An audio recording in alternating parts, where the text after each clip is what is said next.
At this New York City Arts and Education Roundtable event, John Merrow was surrounded by attentive listeners as he talked about his latest book, The Influence of Teachers.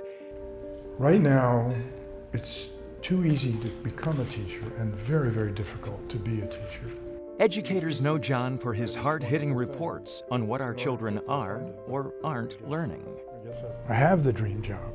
Education is this huge umbrella, and under that umbrella come all kinds of issues, whether it's adults or preschool, whether it's education in formal school or outside of school. That's my assignment, reporting to the American people on how we care for children.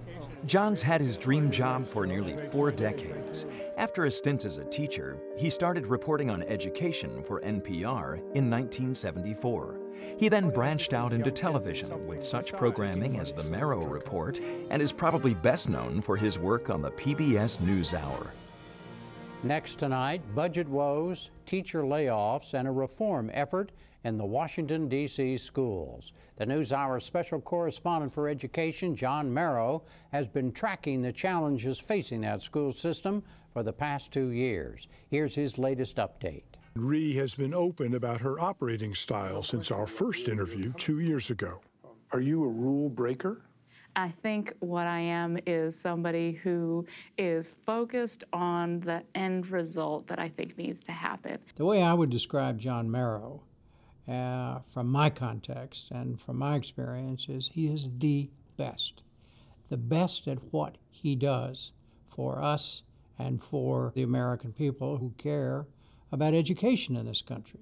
About an hour from now, 4th and 5th graders from 2 low-income public schools in New York City will be performing, conducted by the great Placido Domingo. He is that quiet voice of reason and authority and of journalistic excellence who's telling us a story that we've never quite heard that way before. Indeed, John's job is journalism. In 1995, he established the not-for-profit corporation Learning Matters, producing those reports as well as other television, radio, and web programs focusing on the state of education in America.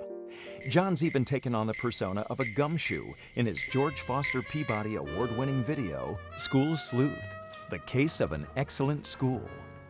Mr. Merrow, I presume? School Sleuth? Yes. Come on in.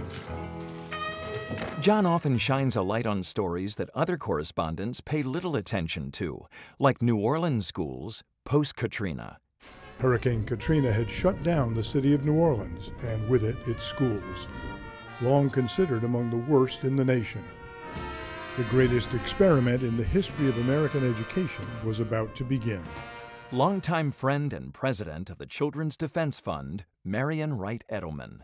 The intelligence of the reporting and the balance of the reporting and the cutting-edgeness of the reporting is something for which we are all grateful, and I am grateful. I think that he's done such an extraordinary public service on one of the most critical issues of our time. And John has been calling those shots clearly over many years, and the entire future of this country rests on how well we educate our children. You do have to shine a light on things that aren't going well.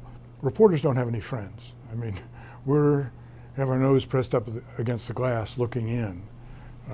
What is it they say, the narrative arc of the American novel? It's either A Stranger Comes to Town or The Journey. You know, for me, it's been both. It's been an incredible journey. This is 38 years. But we're always the stranger coming to town. Reporters should be on the outside looking in, trying to get it right, to get as many facets of the story as possible.